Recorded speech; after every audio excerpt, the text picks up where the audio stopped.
Good afternoon, everyone. Thank you so much for showing up today for the special edition of the TY. Told ya. As you all know, here on the TY, we like to talk about things that are relevant and raw. So we're going to today discuss the recent ruling by the Supreme Court. I'll give you a brief synopsis of it after we make our introductions. As you all know, my name is Roy Noel. I'm one of the hosts here along with Brother Stacy Holmes. Today we have with us Colonel Zirk White. You want to say a few words, sir?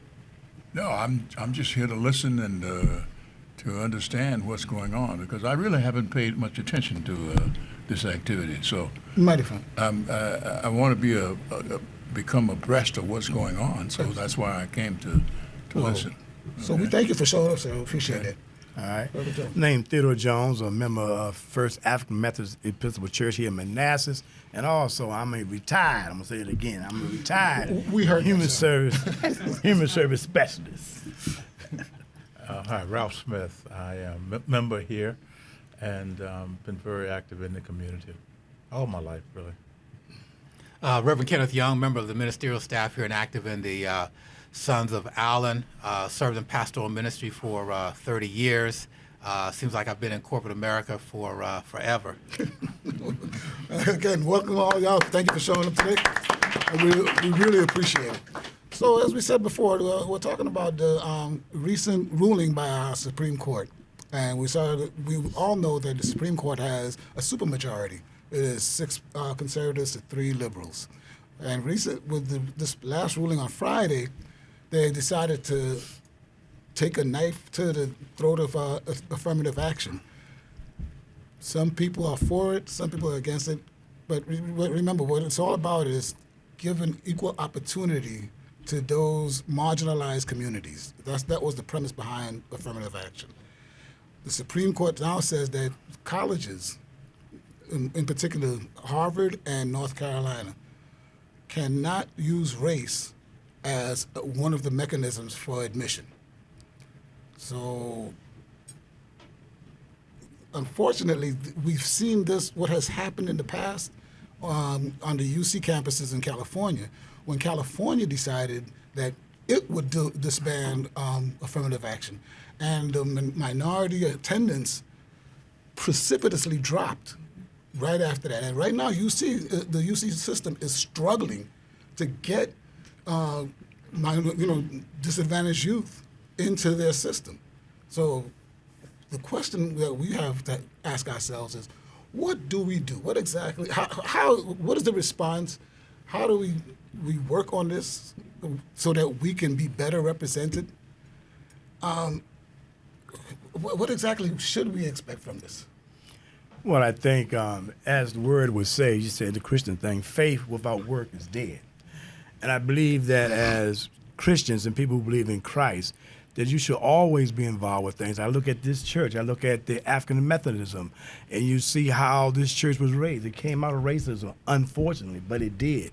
And they have always been involved in these social things about what's going on in the community, what's going on politically. So I just think the things that we have to do, you got to get involved.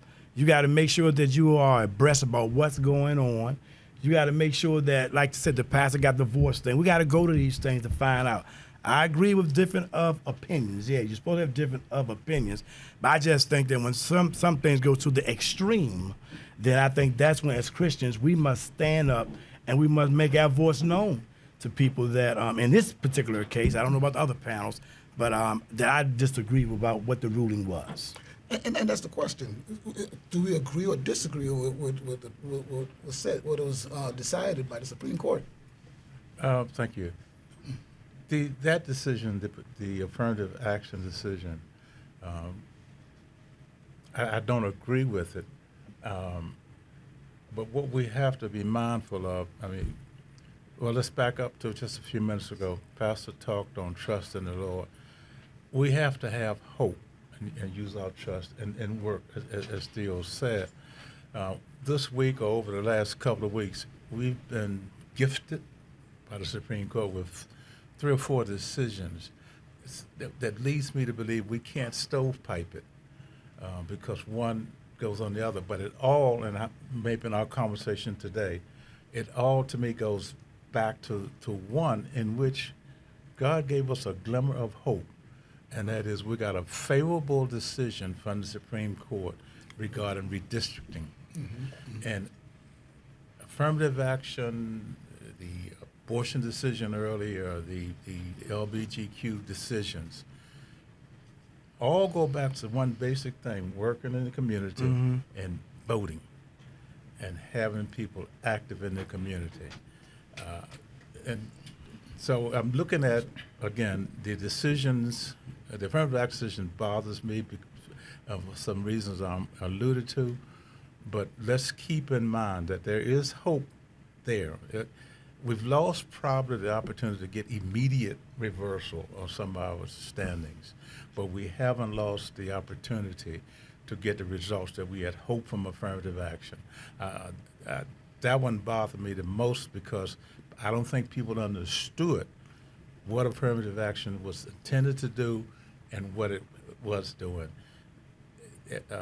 The opposition, those opposing, often immediately pointed to stigmatizing those who benefited from it, except one of the Supreme Court justices who benefited. But he even acknowledged that it bothered me that folks think I'm here only because of race.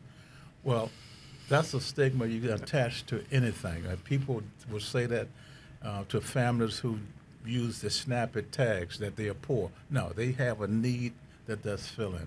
The affirmative action addressed the need to get us into the door of the college. Grades kept us there. Grades got us at the door in the first place, and intelligence and so forth. So that decision, it's an insult, and it's very painful because, again, we're going to see less and less representation. Absolutely. And we need to fight. We need to use that as a springboard to get at all these other shortcomings and basically racist outcomes.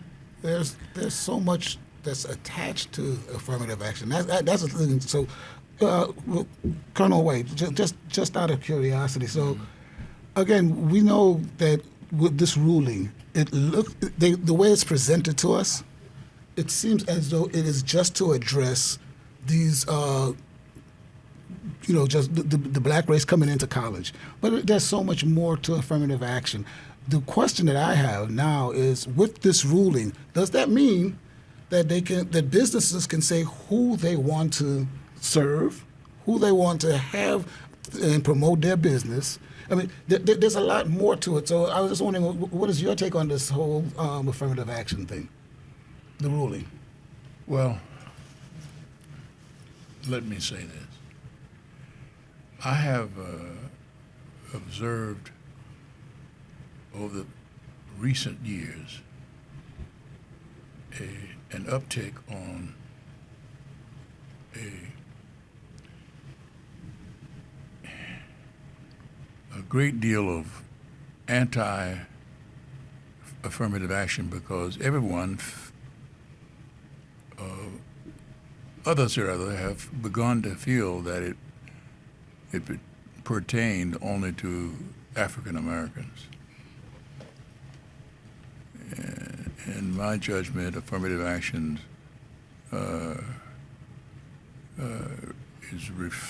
reflects on a number of issues and a number of things that are occurring in our society. And ladies and gentlemen, you can say what you want to say, but this all emanates, in my judgment, from one important element in our society that I think has disintegrated. And if we don't address that issue, affirmative action and all of the other issues that we are facing in this world are gonna just explode on us. And that one action or one entity is the family. Now, you say, well, where is this guy going, for crying out loud? We're talking about affirmative action, and he is talking about family. if you just stop to think about this, it all emanates from the cohesiveness of family. And who started this issue about changing affirmative action? Who started that? Where did it come from? Yeah, but Colonel, I mean, and you're right. The family is really important, but we want to, and how it impacts affirmative action. I understand that also, but like at the end of the day, we have to look at what we're dealing with today with the Supreme Court ruling. First of all, is it fair of 6 people to make these decisions that impacts all of us so stringently? So, Reverend. I just want to respond a little bit to the family. Okay. Let's keep Cool. it. No, it's just a short point. I absolutely agree with family. My concern is that we all grew up and are growing up and living in a society in which minorities, black and brown, can't have the same family environment in many instances. Why? Because the system, and I'm Yes. sorry people hate that systemic racism, But it's true. but That's true. in terms of job and in the schools, those families need 2 incomes, 2.5, 3 incomes, so that dinner with the family is not available to them. There are all other factors. There's so many factors that the game doesn't start at the same, it's not on the same playing field, if you will, for the families they want to compare us to. Given families who have the opportunity to take their children to concerts, go to their child's school, meet with the teachers and be involved, the results are there. But we need to ensure that a broader base can have access to those resources, and then they can perform that way. If a family intentionally does not want to do it, fine. But for the most part, I found that it's families who just can't because of their not even making living wages, so they're having to do that part of their That's life another double, big problem. and the first sacrifice is your children and your family. And yet we still manage to be a family on Sunday afternoon. Wow. The decision is very troubling for me personally, being that I am a direct beneficiary of affirmative action in education. The university that I went to was actually integrated. The A.M.E. Church was significant in helping the school I went to become integrated back in the 60s, of which I attended later in the 70s. And the thing is that to have that opportunity to go to school, to get your education, and then be able to compete in the marketplace. And our marketplace is global. Yes. People say, they say we don't need to have race included, but you can't get around race. Race is here. It's here. Right. The world is diverse. There's races all over the world. God made humankind, and he made races. Yes. God made that. So we can't get around that. I was just talking to one of the ministers just a few moments ago before I came in here, and when you look at the Pentecost experience, which we just celebrated just a few weeks ago, Right. when the disciples, under the anointing of the Holy Spirit, spoke, and they spoke in the different languages, yes. there were diverse groups of people there. Absolutely. Acts chapter 2 tells you all these different groups. But God wanted to advance the kingdom amongst all of these different groups. It wasn't going to be segmented to the Jews only. It was for right. everybody. That's right. That right there was both affirmative action, that was diversity, that was equity and inclusion inclusion. to That's start right. the church, That's to what it is. birth the church. So the church has to have a strong position on this. Then, coupled with that, the church has always been instrumental in establishing colleges and universities. You can go historically from the Great Awakening, which was one of the great revivals that took place here in America. It was the birth of starting schools like the Yales and the Harvards and so forth and so on.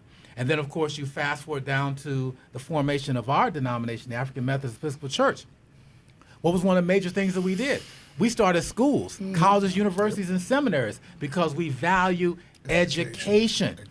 Education has been the thing that has helped our people to develop the skills, the wherewithal they need, so that, yes, they can compete in a global marketplace and be able to provide for the family, so that then the family becomes healthy. Because if you've got economics in a household, you're going to have a stronger family. Obviously, we got to start with our faith. Make no mistake about it. But you got to also have resources. Yeah. You got to have finance. Got to have finance to buy a house. Got to have finance to put your kids through school. Got to have finance to pay the bills. Got to have finance to have retirement. You got to have finance to have health care. And so what affirmative action does, it ensures that we get to participate in this great experiment we call America. 30 years ago, surprisingly, I preached a sermon on affirmative action, and it came out of the passage of the Good Samaritan. And as you recall in the story of the Good Samaritan, there was a person who fell among thieves and robbers, and a person was left for almost dead. And while he was there, you had a priest that came by, Yep, his own people and passed they wouldn't touch the person, went on by.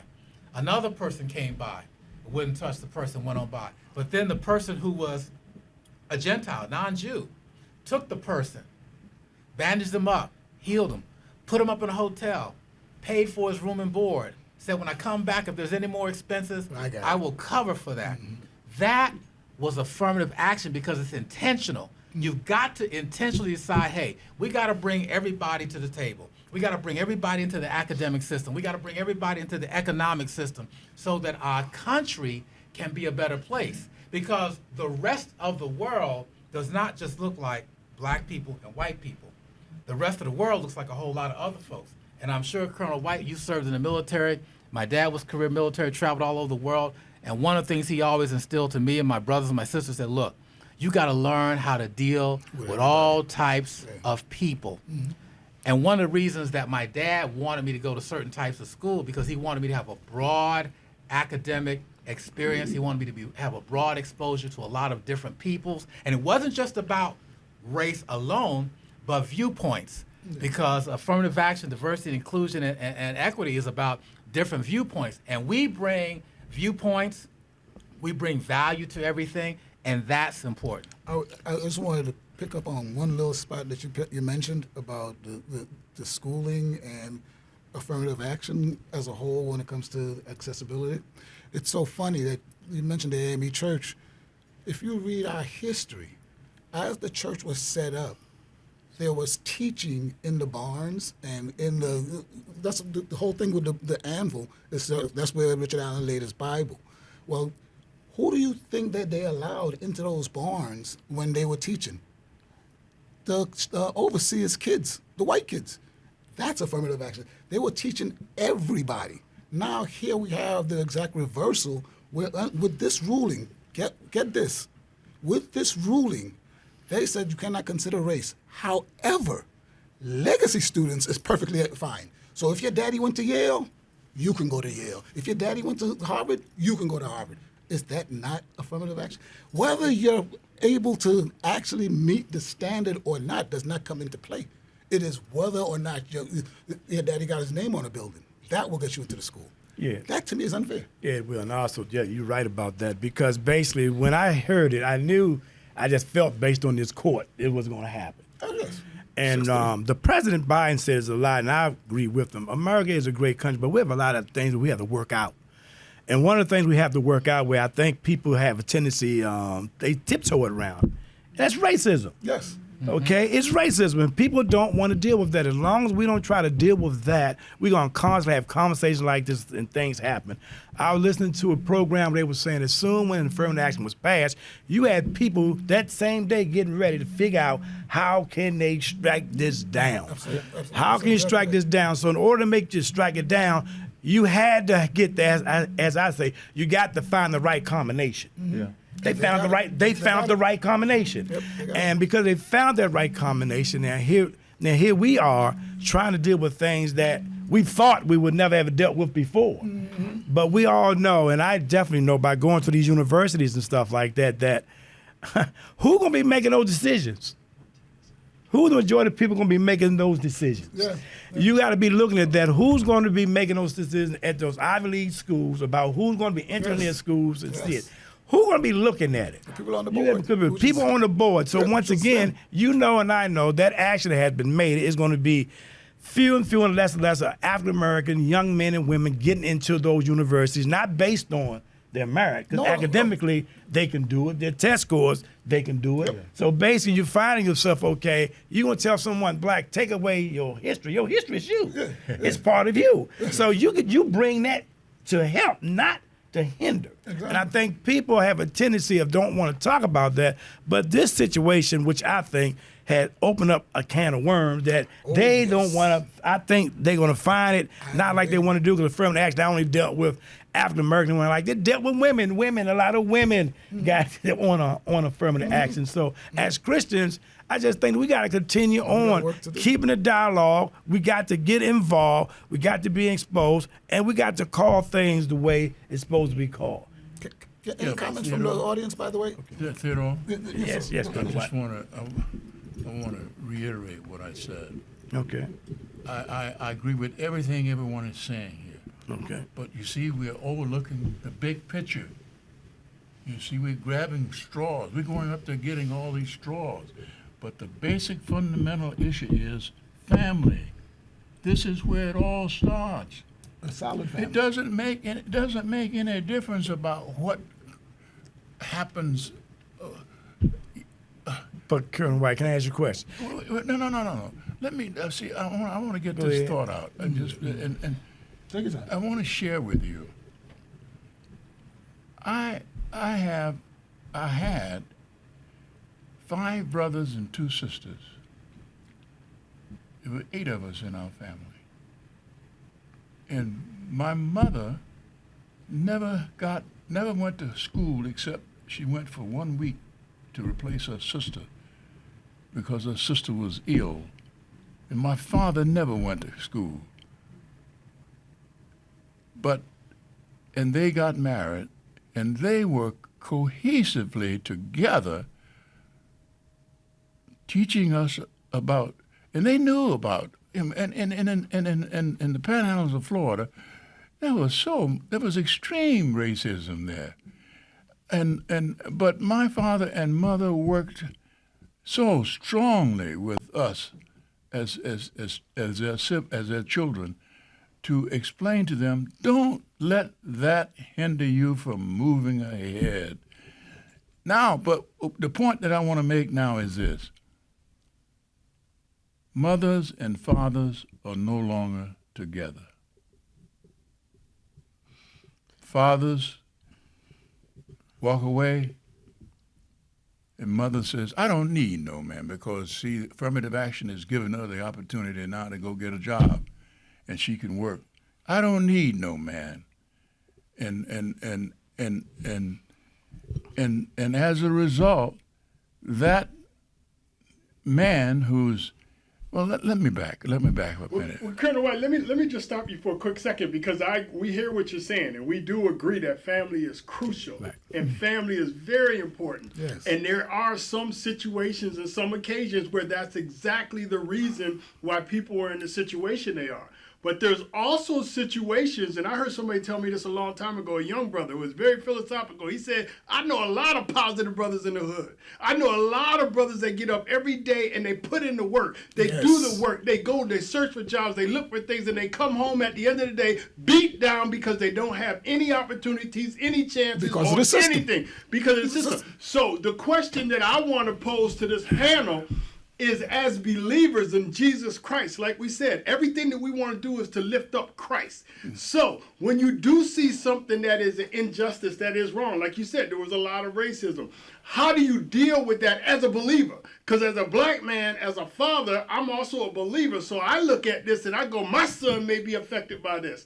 How do I deal with this to get the solution we want? And not just get angry and blow things up and say, this is not going to happen, but that's not going to solve anything. So what I want to get to right now is with all of you guys, as believers, how do we use our faith to make that difference, to make that change, to make a difference in what's going on in the world? Well, let's don't go back to what he just said, man. When I started off, faith without work is dead. Yep.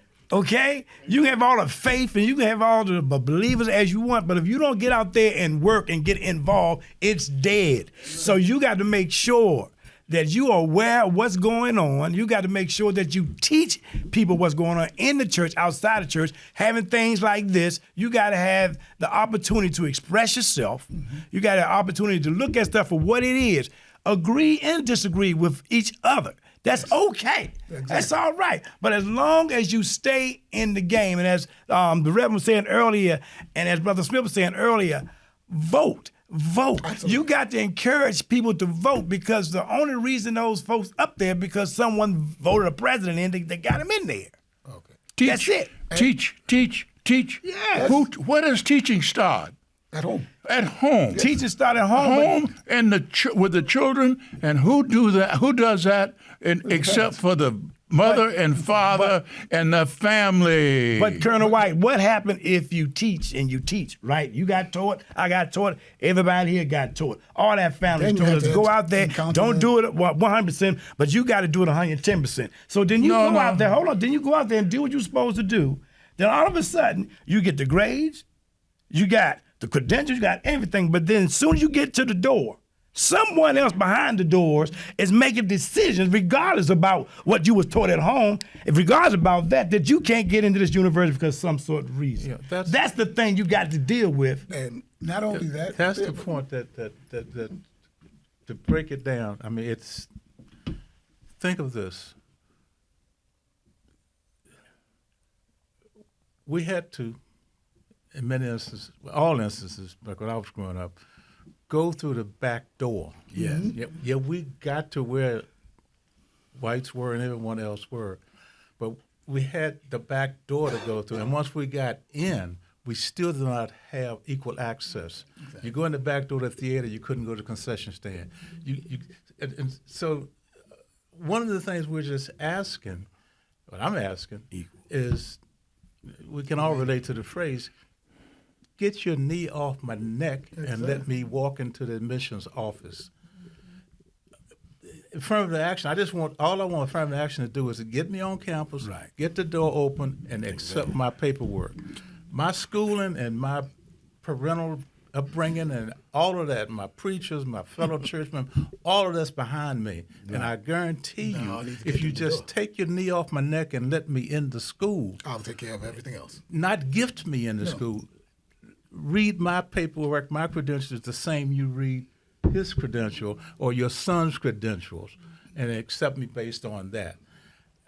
I won't denigrate the African American families. I think without family we wouldn't even be where we are now. That's right. Sure. Not only that, Ralph, but see, here's something else I wanted to point out to you guys. To use your words, faith without works is dead. Okay, I agree. Let's look at what the works that we've already seen happen. We have a system they call HBCUs. We actually created this so that because we were put out. Exactly. And now we see things like places like Spelman, Morehouse, Howard, they're graduating students at such a high level. Yes. The white folks want to run in there. And they're trying to talk, they're saying stuff like, hey, I'm really 1/6 Indian, American Indian, just so they can get into Howard. But you know what they'll say? I'm sorry, but they'll say, make it a point to say, but they went to Howard, as if there's the stigma on a degree from Howard. I mean, you hear it. Remember back in the day when Meharry Medical School started, that was the biggest problem. Well, because he's a Meharry grad. Let's But take it now back look to at 2 days ago when some of the commentators who supported this decision pointed out that, well, they can always go to HBCUs, as if that's the Yes, step. I mean, yes. What? Yes. I mean, And that's I literally the thing. threw my paper towel at the TV. Yeah, I mean, if I had something that's the harder, problem. automatically we're stigmatized, and it just drives me crazy. Look at what drove- You want me to be a man, but you want me to be a man in your shadow. But look at what drove the decision. The whole premise behind this thing was because first of all, the Chinese people did not bring this charge. Right, There it's was white nobody- conservative. It's a white conservative that But brought it. they said it was the Chinese that are being stigmatized and not let into the door. The Chinese and the Indians. This is nonsense. But anyway, let me Well, not that's get the, excited. but that's the Because issue. Like I said, I tell the kids I've been are. working with all the time. I say it in life. Like I said, America's a great country. You know, we have made some great strides, but we yet have a lot of other strides we got to we're taking make. steps back. And I always tell people you can't go backwards. Because I always tell people if you're going to run a 100-yard dash, okay, and if you starting at the 50-yard line, and I'm starting at the beginning, Yes. and you hit the gun and you finish the race, and you keep asking me how come you can't catch up?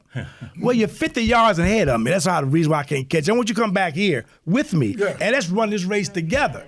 And who win and win? Because if we all start together, it will definitely be something good for everybody. But if you're 50 yards in front of me, and you expect me to catch you and pass you, and they're going to ask me what is your problem. So that's how I see this affirmative action thing going on. Family is great, man. Everything is good. And across the board. And yet in that analogy, there were instances in which we did catch them. I mean, just to show you, if we'd have had the right, there were kids, and you ran, so you know. Yeah, I there were definitely know. times in which they still overcame. And that's where I'm coming from. The family is the energy behind us catching up. Exactly. Yeah, I agree. And I'm saying, but if I think all of you sitting in this room can recognize that the family has disintegrated. You can recognize that, and when that Not happens. all the families. No, are 'cause- my family is together. And Wait, not wait, only wait, that, wait, look at the wait, church. When I say the family has disintegrated, I'm not talking about the people who are here in church. We are in the minority. I'm talking about the family as and the black family as a whole. But we Colonel White. And it's across not only in the black family, but it's across races. Right. But Colonel White, we don't want to get caught up on that because we do agree with what you're saying. We agree, totally. Agree that the family is crucial. But we are in a situation now that we're dealing with this particular situation. Yeah, because even if the family's all put together and cohesive, everything is good. What you're saying about what happens when that child that came out of a good family and did all the right thing applies to Yale. But here's What happens? The disintegration that I'm concerned about is the disintegration that could and most likely will come from the loss of this affirmative action decision, because. Think about the other, as I said earlier, don't think about that decision in a stovepipe. Think about the other case that came the day before, the LBG2 case. Yes. There was not even an incident. That decision was made. It was made believe. That's one of the indications that Supreme Court is creating law. They had no case to react to. There was My no point precedent about at all. the disintegration I'm concerned about is the disintegration of the strides made in civil rights. If they can make a decision like that with no case, That how was amazing. hard is it going to be for them with their conniving selves to think, well, affirmative action is not accepted at school. I don't have to really make my Johns Hopkins graduated black kid a manager anymore and sit him at the door so folks can see I'm diverse. That's exactly the point. There's nothing to force any diversity on anybody. So yes, we can do all this stuff to families, and I admire and agree every stick of the way on that. In fact, if we could find a way to expand the day so families can have an extra hug, fine. My point is, if we are not careful, and I don't think, again, the hope and trust in God, because the voting is so key, and we may have some stronger foothold now with this redistricting decision. We are going to have other things coming on the coattails of that affirmative action decision. They're and working you on can it now. look for, and you can count on loss of diversity opportunities. Yes. And you start losing They already that. stigmatized Then the same DEIs. thing, another level is going to happen, and Dr. Jones would give us 2 hours lecture on this, and that is these special programs, the college level programs, the schools like Thomas Jefferson, access to those programs. I can hear parents in Manassas even now talking about, oh, well then maybe my child now would get in affirmative action. I mean, would get in the college advanced program, because in the past they were making it set for the minority. Right. I mean, that stuff is going to start. You're going to hear everywhere. the benefits. Yeah. The people are chomping at the bits to take advantage of that affirmative action program, and they don't understand and refuse to understand what affirmative action was trying to achieve and what it actually did achieve and what it meant. You weren't giving kids anything except an unlocked door. Well, you know, the fallout has already begun because there are 4 corporations, and you'll see it online, that got rid of 4 African American women who headed up their diversity, and equity, and inclusion departments. So what that says to you is that if this becomes a domino effect, which is probably going to be, especially in corporate America, that's going to be very, very problematic, because where that's going to play out at is that if you don't have a diverse workforce in your corporation, your corporation is not going to be competitive. No, it's not. That's one It thing. cannot be. The other thing that's going to be problematic is when it comes to services and stuff for our communities and stuff. You're going to be excluded again. That's problematic. Another thing, I was just talking to a minister about just a little while ago before we came in here, this whole issue with AI, which is also playing out in corporate America. What people don't understand is a lot of biases of the people who write these programs get in AI. AI is used to control a lot of different things in the marketplace, which can be used to exclude. So I'm just saying, this stuff does have real world impact, and we just can't ignore it. That's a good point about the diversity and equity offices, because now will corporations even be required to have those where they feel the need, you know, if affirmative action is not in place, to have diversity. Unfortunately, I'm seeing that it's And I'll tell you how that game will play out. And I'll tell you exactly how that game will play out. Everybody's talking about inflation. Right. And in corporate America, they're looking at, you know, the bottom line. So what corporate America does when they look at the bottom line, there's 2 or 3 things that they do. Either they lay off employees, okay, or they get rid of Close the programs borders. that they don't feel are necessary. Exactly. And that's what That's the one. happens. And that's real world. That's the one. Right, because that is happening. Because I had some friends who worked in that field, and right now 2 of them left, and the other 2 is not feeling too good because they're not looking at it no more. Like, why do we need this program for? You know, so it will affect. So the reason for us having this discussion here today is to try to find a solution, a long-term solution and a short-term solution. I've heard discussions here. I'm talking about a long-term solution. Right. Now, but I haven't heard the short-term solution yet. See? Relevant. Vote. I want to speak to that. I want to speak to that. But I want to speak to that. Well, all right. I want to speak to Let's talk that. that through. I want to speak to that because that's a fair question. Yeah. I look at it like this. I'm going to use 2 sports analogies. I'm going to use basketball and football. In basketball, you got to have an inside game, i.e., you got to have people that can rebound, that can work in the paint. You got to have the outside game where people can shoot the 3-pointers. In football, you got to have the ground game of running the football, and you got to have a passing game of throwing the ball. So when it comes to our situation today, we got to play this thing on multiple levels. And yes, you have to have a short-term solution. You got to have a long-term solution. But in our case, as Black people, we have to do everything simultaneously. We have to do everything concurrently and not consecutively. Now, to your point about the family, Colonel White. Now, I agree with you.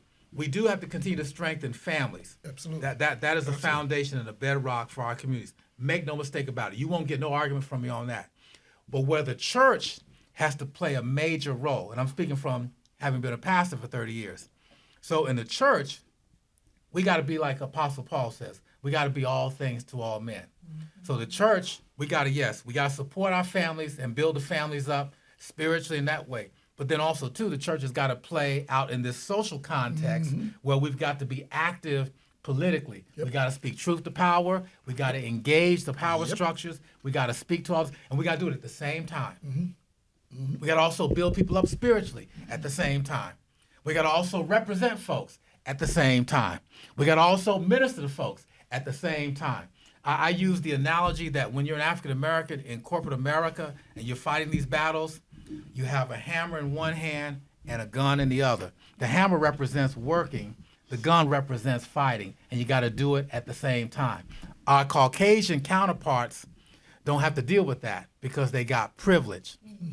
We're fighting against privilege, white nationalism, white supremacy, and that stuff And is it's real. It's on the rise. It's real, and you cannot ignore it. I'm waiting to see those companies that will look at this and use it as an advantage by being more inclusive, which is unique. So there's going to be companies that's out there that's going to say, hey, maybe we should really approach being more diverse as opposed to fight. Because I will venture to say, watch what happens come voting next year. I think with abortion and this affirmative action ruling and all of this other stuff, we're going to see a backlash. I'm expecting a true backlash to this ultra conservative activist. Because you know what kills me is they used to scream rant and rave about an activist courthouse. But the justices, they're going to have to die. Well, yeah, but this is a true activist court.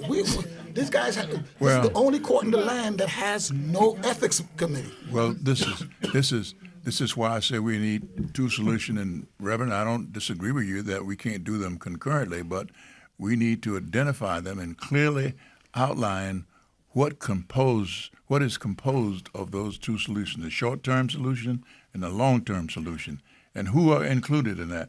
Do you realize? I don't know whether you do or not, but do you realize that our country is being overrun by Hispanics? They're the largest, the largest block, growing block right now. But again, here's a valid point. Why was abortion such a big issue? White women are not having babies. That's why all of this came about. Yeah. But this is their problem. This is their solution to the problem. That's just one. And then the other thing, you know, like you're saying about them being the minority, that's what they're afraid of. That's why they want to reverse history.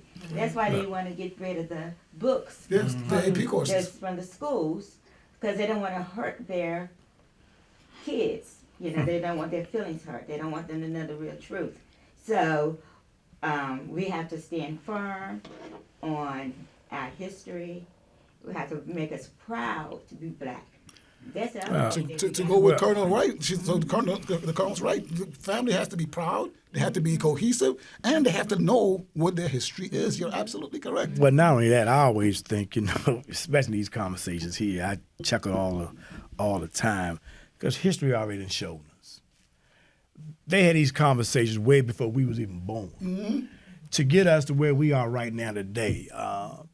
If you probably would have been a colonel if it wasn't the conversation they had prior to that. I probably would have graduated from James Madison, wherever y'all went, if it wasn't from that. My problem is this, and y'all correct me if I'm wrong. When you identify a problem, you work through the problem, you have conversations, the same conversations that we have right now about family, strong family, they had that. Then you start passing laws in the 60s that said, okay, let's try to correct some of that, and you start correcting that, and then all of a sudden, because of that correction, you start seeing those people from those strong families becoming colonels. You start seeing them becoming doctors. You start seeing them becoming lawyers. You start seeing them becoming presidents and vice presidents. And now all of a sudden, wait a minute. Hold up. These folks are just coming out of the woodwork. So now you want to pull it back. And so now we got to talk about the same thing that we talked about 200-300 years ago, how to come together as a community, as a church, and how we're going to resolve something. We already know how to resolve it. We just got to make sure that we as a people stick together. And right now in America, the only way you can't resolve it, I'm going to say it again, you got to vote, because the only reason this thing happened because people voted. They voted. They got voted in there by someone. Trump appointed them in there. So that's how they got in there. And Trump got voted in as the president. If he didn't get voted in as the president, we probably wouldn't be having this conversation right now today. And the key word he's using, the vote, is absolutely right. But we have to understand and educate the voters as to what vote means. It means more than registering. It means more than showing up on Tuesday or doing early voting. It it means involvement in the community and getting in those places, committees and organizations, Holding those leaders accountable. particularly faith-based organizations, And long where term. you can hold But people. Ralph, And the problem there is, again, we do have to have both, because from my perspective, one of our biggest enemies, and has been for the last, well, ever since Robert's reverse Civil Rights Act a few years ago, is the Supreme Court. There's not much you can do about changing it, because only God really can take care of it. They're in for their lifetime. So don't expect an immediate answer there. But there are some other things that will lead up to that we can vote on and we must vote on in November that will impact immediately and will stave off some of the other strategies. Because trust me, they've thrown away the books, but figuratively speaking, they threw away the books once they understood how we got to 1964, how we got to Civil Rights. Exactly. They exposed themselves even this year. Oh, that's right. Early voting worked well for them. Yes, and now all of a sudden they're embracing I mean, so it. Now they're embracing it. we've taught the lesson. We've done this Yes, before. yes. But now we're doing it against a much more astute Smarter. challenger, Yeah. opponent, because that opponent had the audacity to think we didn't have enough sense to change things in the 60s. We fooled them. It can be done again, but this time it's going to Gotta take be a more. different mindset. That's We're good. going to have to understand our strategy's got to be an improvement of their strategy. Our strategy is how to overcome that 50-yard disadvantage we're starting from. And guys like Theo has proved that they can do it, but it's going to take more than yelling from the sidelines. Why? We have got to be there Let's and get be something involved from the audience. with them. Let's get something from the audience. I have an observation and a question. When I look at some of the people and conversations around the people that are very prominent in our community, what immediately comes to mind is Vice President Kamala Harris, Howard University graduate, Dr. Martin Luther King, Morehouse graduate, and Thurgood Marshall, Howard University graduate. So the people that we still hold very high are people that came from the ranks and files of our community. Now, I'm from rural South Carolina. My people were tradesmen. My father was an automotive mechanic. Uncles, carpenters, electricians, in the trades. Now, I see that during this day and time, people talk about the great shortages of tradesmen and how highly paid these professions are now. Yes. I think we've done this before. Yes, ma'am. So even though we've seen this action that I think is very unfair by the courts, why are we even surprised? And why don't we have a strategy that says we double down as we did before? We go to the trades, we go to nursing, things that are in great demand right now, that are still very highly paid professions. Why can't we make this happen as a community? Allen University in South Carolina, Benedict College, South Carolina, Claflin University, South Carolina, so many HBCUs. I would We love have to things see- in place that I think we could really count. I would love to His see your point is words. really very valid. Yes, it in is. saying I it would love to see because his one of words the come things true. about what he's talking about, those are things that are infrastructure. Matter of fact, I've been preaching this to friends and family for the last 3 or 4 months. You still have to have infrastructure. you gotta have a plan. Infrastructure is what keeps everything together. Nothing exists in this country or in the world without infrastructure. You can't have government without infrastructure. That's You right. can't have military without infrastructure. You can't have corporate America without infrastructure. You can't have educational institutions without infrastructure. You can't have healthcare institutions without infrastructure. And infrastructure does run the country. And a strategy, you talk about a short-term solution, a strategy, what you're talking about is we need to flood that area with our people coming up into infrastructure. Because one thing is for certain, we know that people who work in infrastructure, if they go on strike, You in trouble. everything shuts Yeah, down. exactly. And everybody listens. Now that's leverage. That's leverage. Yep. Because now when you got everybody listening, you can demand what you want. Now you sound like Joe Biden. Well, But let's go go ahead. ahead. Just one thing, and it's somewhat of a combination of what I've heard from over here, from rural South Carolina also. All right, sir. And we came from the farm and stuff like that also. And you mentioned the military. The military is one place they did not touch. Right. That's a strong emphasis. If they don't allow the military to perform to their best ability, America will stop, period. And that includes blacks, because blacks are very powerful in the military. And they know deep down that blacks play a major role in this country. And the fact of the matter, I think somebody mentioned it over here, is that they're pulling back the blacks in this country. And you mentioned Hispanics. Hispanics are flooding this country, and they are taking out over all of Those infrastructure jobs. Yep. Yeah. That's Yeah. what they're afraid of. They're Exactly. afraid of losing their power, and if they pull We see it on in the California. blacks, they're gonna pull back on the Hispanics, and they're gonna pull back on everybody else, and their family, their kids will be able to continue to run this For his country. own, It's they don't want to lose power, and that's what they're afraid of. And as much as I don't like Trump, Trump don't want whites to lose that power, and they are losing that power because the of problem. the blacks that are coming up strongly. I mean, we have some bad bloods here, but blacks have made a major stride Yes. in this country, Absolutely. and we are still going, and they are afraid. Of course. Whether you Like believe I it said, or not, they are afraid of All you gotta do is it. go to Morehouse graduation or Spelman graduation or Howard graduation and see what these degrees that these kids are getting. This is not no punk stuff now. Yeah, but we gotta take some of the blame too as a people, because I think we fell asleep at the wheel. Yes, that's because that's we exactly felt what I'm saying. because we felt everything was equal, and We thought so. everybody had us we thinking was equal. So Yeah, when Barack Obama. so when it became when it came equal, we relaxed so much. We didn't want to talk about race. Everything is fine. We didn't want to talk about the economy. We didn't want to talk about those things because unfortunately we were looking at our situation, and we were looking where we were, not as the people as a whole where they were, because the majority of the people as a whole, they were still suffering. But some of us got through. So it was our churches. Some of them are doing it. A lot of them haven't, where we need to make sure we have workshops. We have things in there. Same thing as Ralph was saying. And also, Colonel White, we got to expose people, let people know what in the world's going on. Get out there, being foot soldiers, and realize something.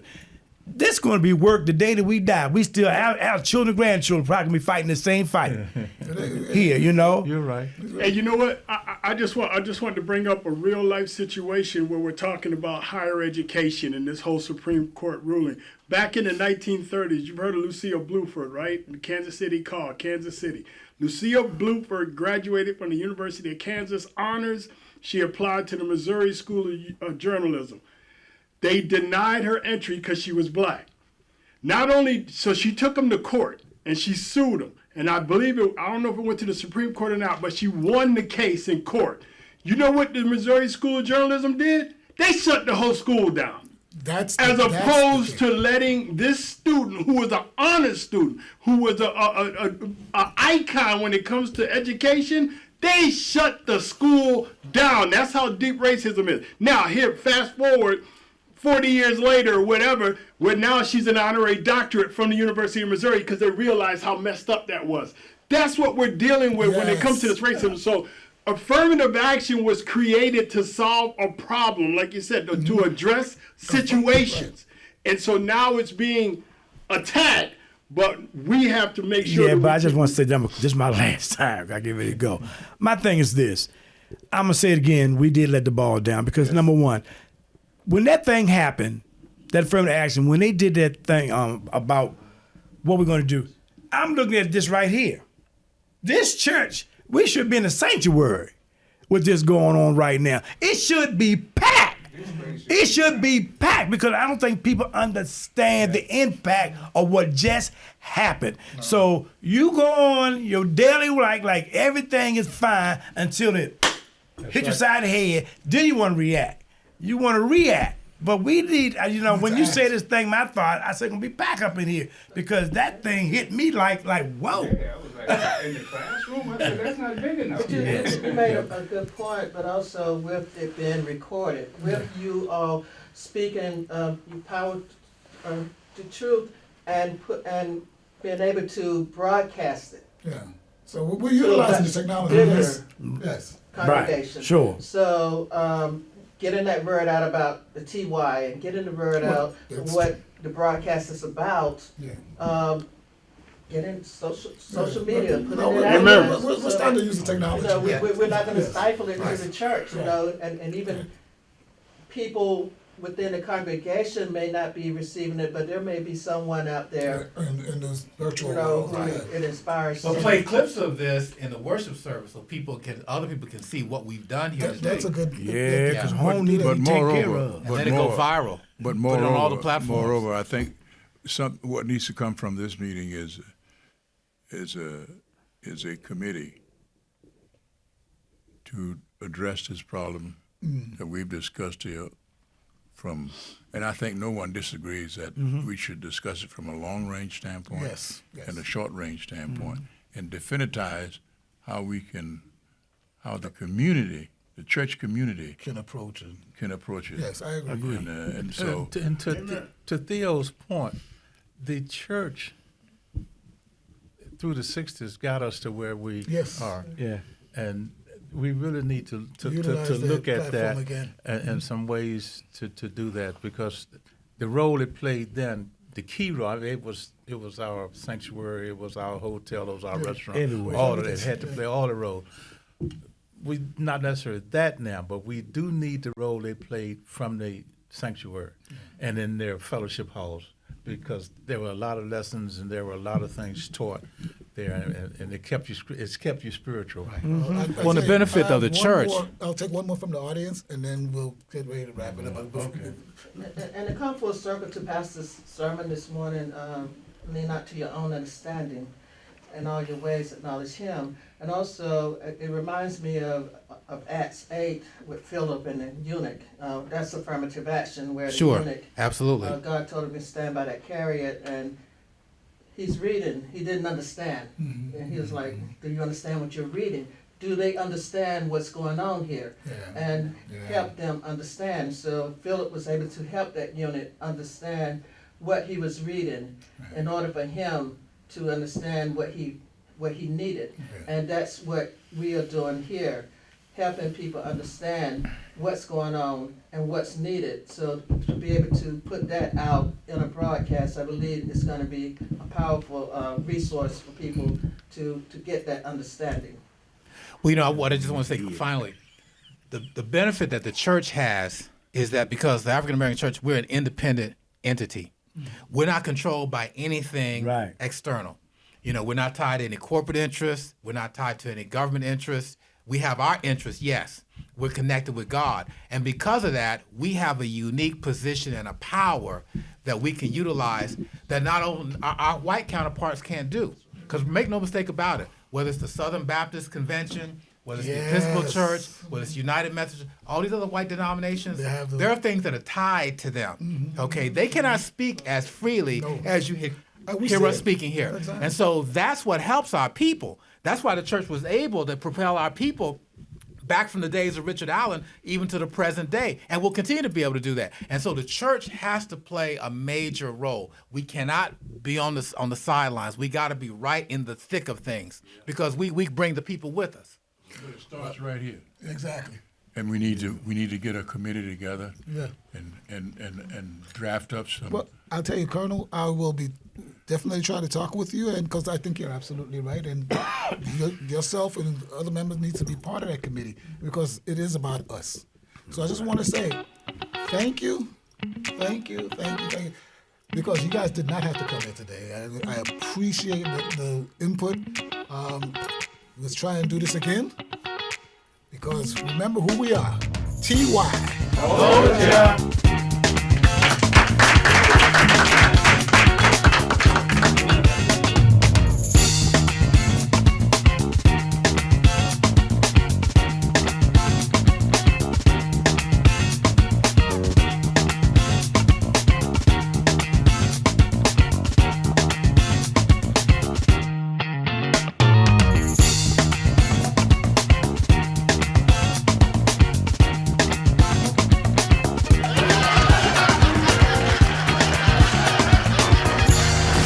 Told ya.